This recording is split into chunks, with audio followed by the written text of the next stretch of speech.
જૂનાગઢના વંથલીમાં 2 કેબિન, 1 દુકાન સહિતના તાળા તૂટ્યા છે.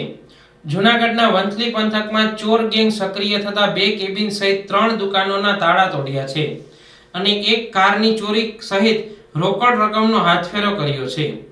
વાડલા ફાટક પાસે આવેલ અંધ આશ્રમ પાસે કેબિનના અને વંથલી બસ સ્ટેશન પાસે આવેલ સાબરીન હોટલના તાળા તોડી રોકડ રકમની ચોરી કરી ચોરો નાસી ગયા હતા. વંથલીની મેંગો માર્કેટમાં પણ 1 પાનની કેબિનના તાળા તોડીને રોકડ રૂપિયા સહિતના ચિલ્લરની ચોરી કરી હતી. ચોર ચોરી કરતા વંથલી સાબરીન હોટલના સીસીટીવી કેમેરામાં કેદ થયા હતા.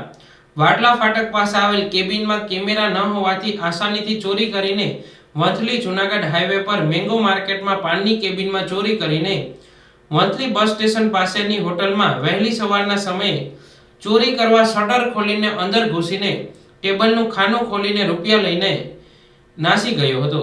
વંથલી પોલીસ સ્ટેશનમાં સાબરીન હોટલ અને વાડલા ફાટક પાસેની કેબિનમાં ચોરી થયાની જાણ થતાં પોલીસે ચોરને પકડવાની શોધખોળ હાથ ધરી છે.